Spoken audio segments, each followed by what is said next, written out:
खबरों को जानेंगे विस्तार से। उत्तराखंड के सीएम पुष्कर सिंह धामी ने एक्स पोस्ट के माध्यम से हिंदी दिवस की बधाई दी है।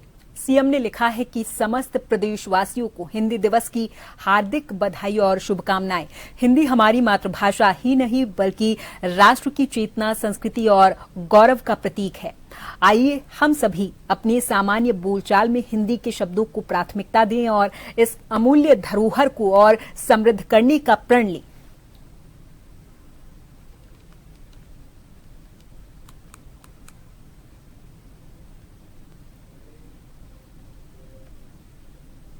भारतीय जनता पार्टी प्रधानमंत्री मोदी का 75वां जन्मदिन विशेष रूप से मनाने की तैयारी कर रही। पार्टी 17 सितंबर से 2 अक्टूबर तक सेवा पखवाड़े का आयोजन कर रही है। उत्तराखंड संस्कृति एवं कला परिषद के उपाध्यक्ष और राज्य मंत्री मधु भट्ट ने बताया है कि पीएम मोदी के जन्मदिन के अवसर पर पूरे प्रदेश में अलग अलग कार्यक्रम आयोजित किए जाएंगे।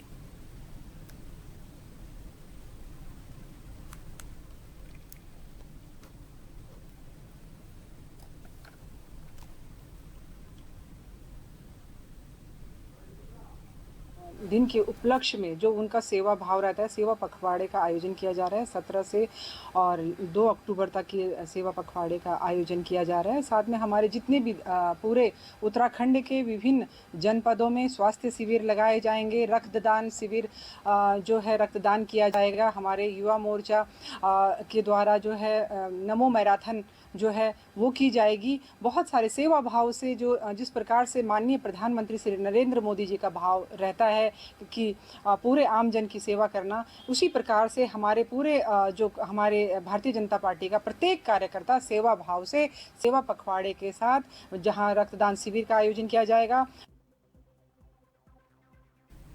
चंपावत के पाल बिलौन क्षेत्र के क्वारसिंग में सड़क न होने से ग्रामीणों को काफी दिक्कतों का सामना करना पड़ रहा है। बीमार लोगों और गर्भवती महिलाओं के लिए घर की एम्बुलेंस ही एकमात्र जीवन देने का साधन है।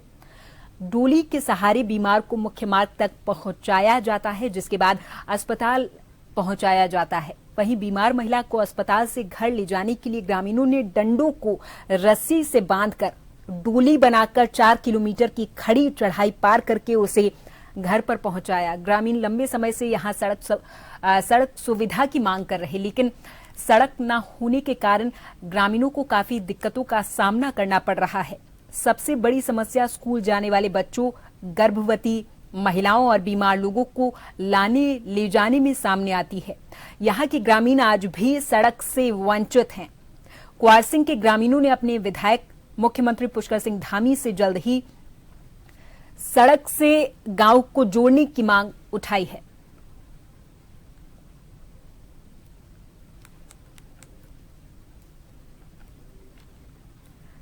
चमोली जिले के जोशीमठ ब्लॉक के दूरस्थ गांव कलगोट का राजकीय उच्चतर माध्यमिक विद्यालय बदहा स्थिति में है। यहां 5 कक्षाओं में 42 स्टूडेंट मात्र एक अतिथि शिक्षक के भरोसे पढ़ाई कर रहे।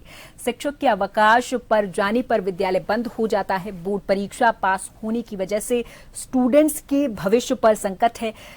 टीचर की कमी से परेशान स्टूडेंट धरना प्रदर्शन करने को मजबूर हैं।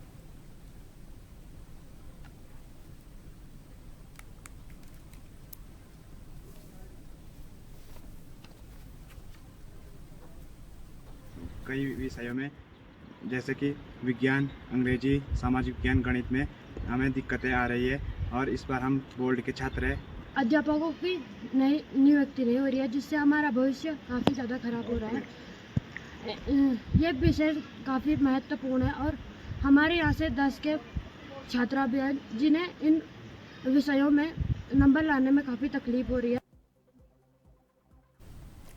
काशीपुर में आईटीआई थाना क्षेत्र में माइनिंग कंपनी के चेकपोस्ट पर डंपर की चपेट में आकर एक बाइक सवार युवक गंभीर तौर पर घायल हो गया है। गंभीर रूप से घायल युवक को इलाज के लिए ले जाते समय रास्ते में मौत हो गई उसकी। इधर सूचना मिलते ही आक्रोशित ग्रामीणों ने कंपनी कार्यालय पर जमकर तोड़फोड़ की है और हंगामा किया है। सूचना पर पहुंची पुलिस ने आक्रोशित ग्रामीणों को शांत करवाया है।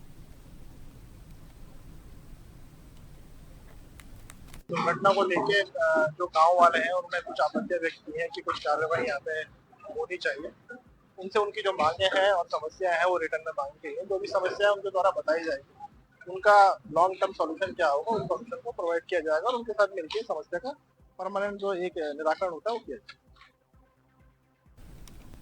हरिद्वार बस स्टॉप पर उस वक्त हड़कंप मच गया जब हरियाणा पुलिस और बदमाशों के बीच मुठभेड़ हुई है। मुठभेड़ में हरियाणा पुलिस का एक उपनिरीक्षक गोली लगने से गंभीर तौर पर घायल हुआ है, जिसे तुरंत जिला अस्पताल में भर्ती करवाया गया। एसपी सिटी पंकज गैरोला ने इस पर बताया कि हरियाणा पुलिस जींद के वांछित बदमाश का पीछा करते हुए हरिद्वार पहुंची थी, लेकिन इसकी सूचना स्थानीय पुलिस को नहीं दी गई थी। रोडवेज बस अड्डे पर घेराबंदी के दौरान बदमाश ने अचानक से गोली चला दी और मौके से फरार हो गया। हरिद्वार पुलिस ने पूरे शहर में नाकाबंदी कर दी है और चौक चौराहों पर सघन चेकिंग शुरू कर दी है।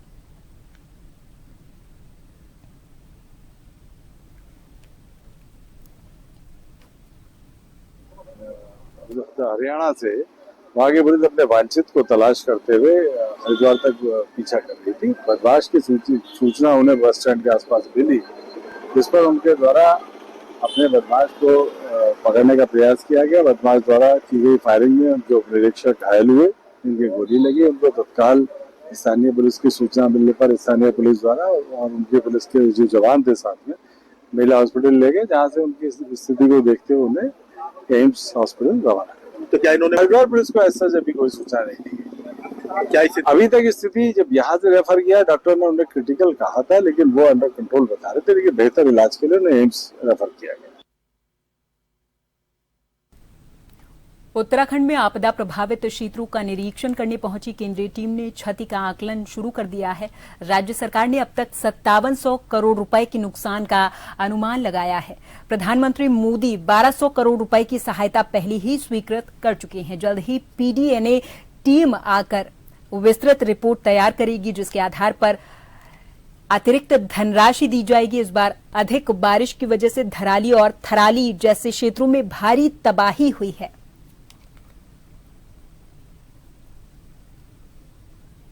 आजीविका के नुकसान हुए हैं, जैसे हमारे होटल स्वामी हैं, वाहन स्वामी हैं, दुकानदार हैं, रेस्टोरेंट ढाबा संचालक हैं, तीर्थ पुरोहित हैं, गाइड हैं और बहुत सारे लोग हैं जिनके आजीविका पर प्रभाव पड़ा है। उस चीज़ को भी हम लोग शामिल कर रहे हैं अपनी मांग में, ताकि जब सरकार मदद दे तो उनका भी मदद हो सके, क्योंकि जिसकी रोजी रोटी यात्रा पर रुकी हुई है, चलती थी, यात्रा बंद होने के कारण उनकी रोजी रोटी पर गंभीर प्रभाव पड़ा है। तो माननीय मुख्यमंत्री जी ने इस चीज़ को भी शामिल करने के लिए निर्देश दिए गए हैं और उसके क्रम में हम इन चीज़ों को भी लॉस में शामिल कर रहे हैं और उनको भी राहत पहुंचाने के लिए कार्रवाई करेंगे। वक्त है एक छोटे से ब्रेक का, फौरन हाजिर होंगे कुछ और खबरों के साथ।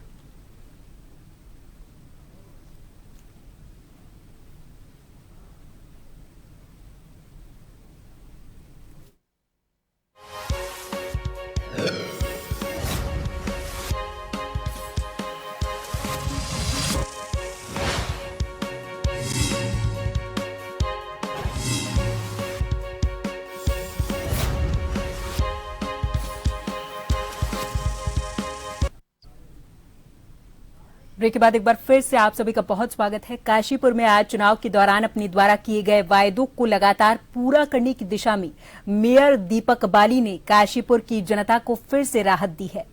नगर निगम क्षेत्र के नागरिकों से जुड़ी लंबित समस्याओं को लेकर दीपक बाली ने मीडिया से मुखातिब होते हुए बड़ी घोषणाएं की। बाली ने मीडिया को ये बताया कि हाउस टैक्स की रसीद पर रजिस्ट्री बंद होने से जनता को भारी परेशानियों का सामना करना पड़ रहा था। किसी को मकान बेचना था तो किसी को बेटी की शादी या रोजगार के लिए संपत्ति का उपयोग करना था, लेकिन रजिस्ट्रियां ठप होने से ये सब काम रुक गए थे। मुख्यमंत्री पुष्कर सिंह धामी से इस मुद्दे पर व्यापक चर्चा के बाद जिलाधिकारी और एडीएम के स्तर पर इस समस्या का समाधान निकाला गया है। नगर निगम बोर्ड ने अपनी पहली बैठक में ही इस संबंध में प्रस्ताव पारित करके शासन को भेज दिया था। उन्होंने ये कहा कि अब नगर निगम ने दाखिल खारिज का आयोजन काम 0% शुल्क के साथ शुरू किया है।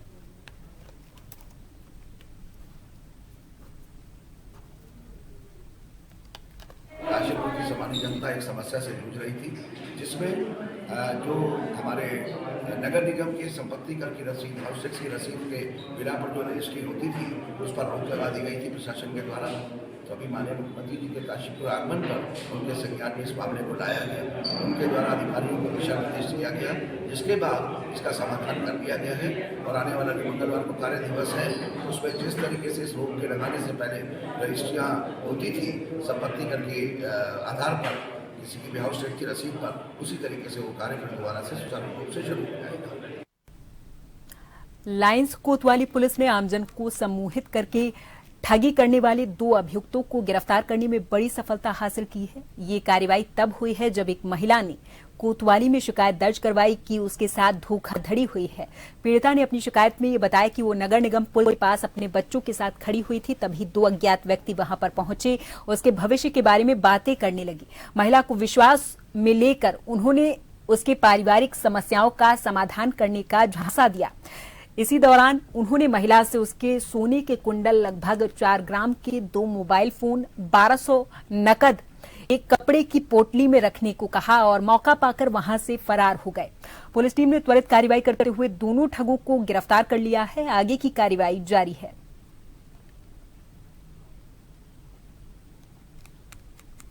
रुड़की में परसों का एक घटनाक्रम है जिसमें एक पीड़िता ने आरोप लगाए थे कि 2 लोगों ने उनके साथ ठगी की है। तो कल शाम हमने इमीडिएट उसमें मुकदमा दर्ज किया। 2 संदिग्धों को कल पकड़ा था, जिसमें पीड़िता ने तस्दीक किया कि यही वो 2 व्यक्ति जिन्होंने उनके साथ ठगी करी।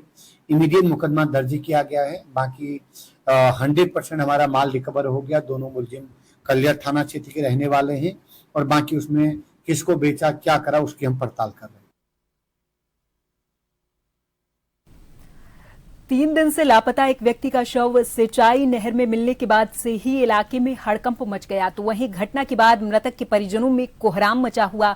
घटना की जानकारी मिलने पर पुलिस ने भी इस मामले की जांच शुरू कर दी है। आपको बता दें कि बीती 11 सितंबर की शाम को ग्राम मोतीपुर नेगी पीरुंगदारा निवासी आजम अलवी घर से कुछ दूरी पर स्थित एक मकान पर सामान लेने की बात पर कहकर घर से बाहर गए हुए थे, लेकिन काफी देर तक जब वो वापस नहीं आए तो परिजनों ने उनकी खोज शुरू की, लेकिन उनका कोई भी पता नहीं चला।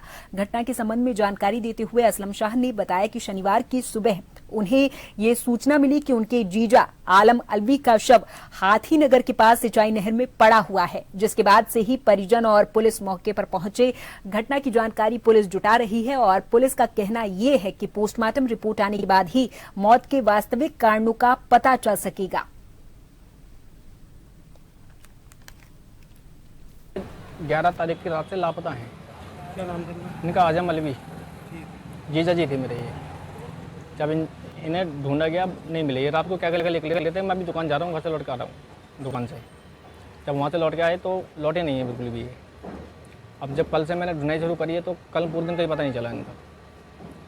जब रात को नहीं, पूरी रात थक गया मैं, ढूंढे पूरा दिन हो गया। जब इन्हें पता नहीं चला तो रामनगर गए थाने कंप्लेन करने के लिए। तो कहा गया कि फिर चौकी जाना, पीरुंगदारा चौकी में गए। फिर हमने अपनी तरफ से कोशिश करी। फिर हमें खबर मिली, हमें भाई ने बताई कि रात मैंने यहाँ दारू पीते हुए देखा था पुल पे 11 बजे। उन्होंने बताया। फिर हमने जब ढूंढाई शुरू करी तो नीचे पहुँचे हम हाथीनगर। ढूंढते नीचे जाकर देखा तो वहाँ जानवर खा रहे थे हाथीनगर नहर में हाथीनगर नहर में। बागेश्वर आर्य बाईपास पर उस वक्त अफरा तफरी मच गई जब घिरौली पुल के पास एक अनियंत्रित वाहन लगभग 50 मीटर गहरी खाई में जा गिरा। वाहन नदी किनारे जा रुका, जिससे एक बड़ा हादसा टल गया। हादसे में सवार 3 व्यक्ति गंभीर तौर पर घायल हैं, जिनका इलाज जिला अस्पताल बागेश्वर में लगातार जारी है। घटना की सूचना मिलते ही हालांकि पुलिस और फायर सर्विस टीम मौके पर पहुंच गई थी और सामूहिक सर्च अभियान चलाया है। घायलों को स्ट्रेचर की मदद से मुख्य सड़क तक लाया गया था।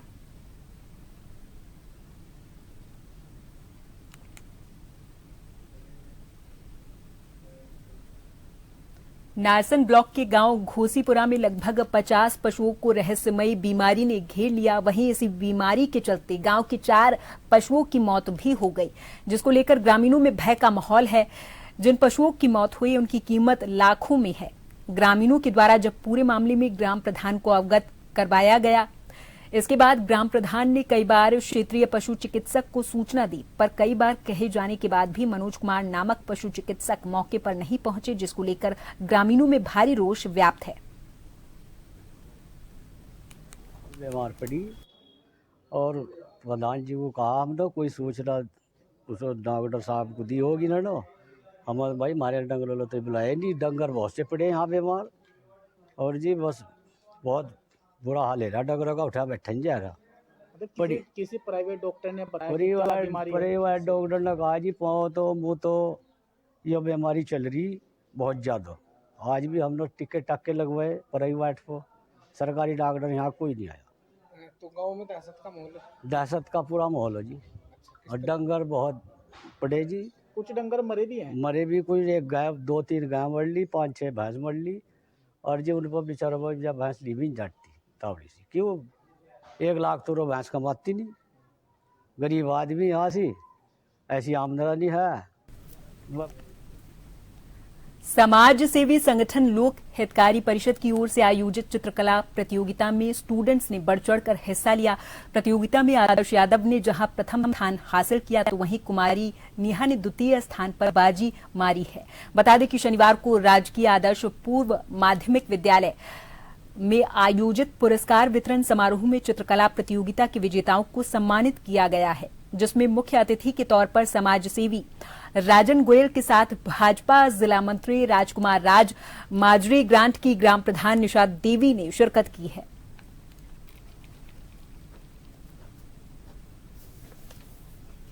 हमारे क्षेत्र की लोक हितकारी परिषद है, आपके द्वारा समय समय पे सामाजिक और रचनात्मक कार्य किए जाते हैं। उसी कड़ी में जो है आपके द्वारा स्वतंत्रता दिवस पर एक चित्रकला प्रतियोगिता का आयोजन किया गया था, जिसका आज पुरस्कार वितरण का दिन था। आज उसके उपलक्ष्य में जो है हम यहाँ विद्यालय में आए और नन्हे मुन्ने प्यारे बच्चों के साथ मिलकर हमने जो पुरस्कार वितरण का वो कार्यक्रम किया और बड़ा ही इसमें अच्छा कार्यक्रम इस विद्यालय में आज रहा।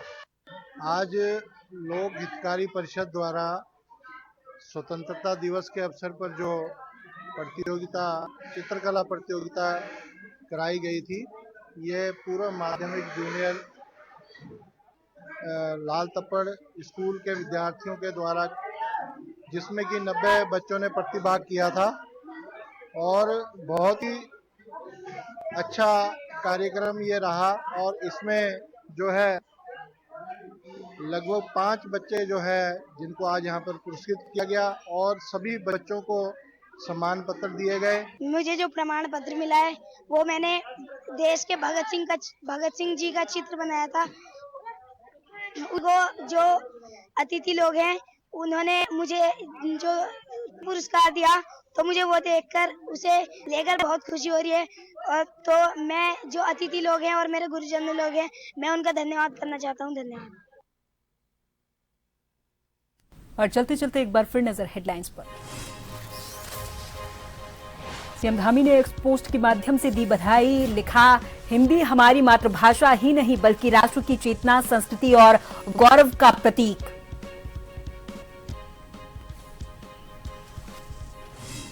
काशीपुर की जनता को जल्द मिलेगी राहत, ठप पड़ा रजिस्ट्रियों का काम फिर से होगा शुरू, मुख्यमंत्री से चर्चा के बाद निकाला समाधान।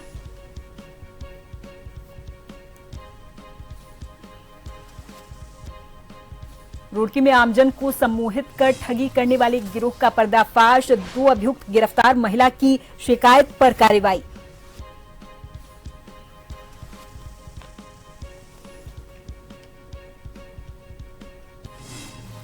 तीन दिन से लापता व्यक्ति का शव नहर के पास मिलने से हड़कंप, परिजनों में मचा कोहराम, मामले की जांच कर रही पुलिस।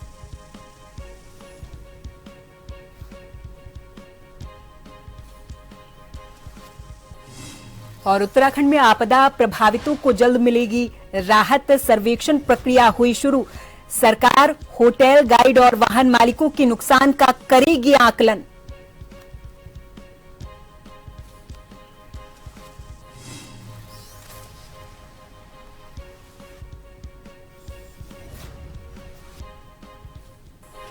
और इसी के साथ जन उत्तराखंड बुलेटिन में अभी के लिए मेरे साथ बस इतना ही। आप देखते रहें जन टीवी।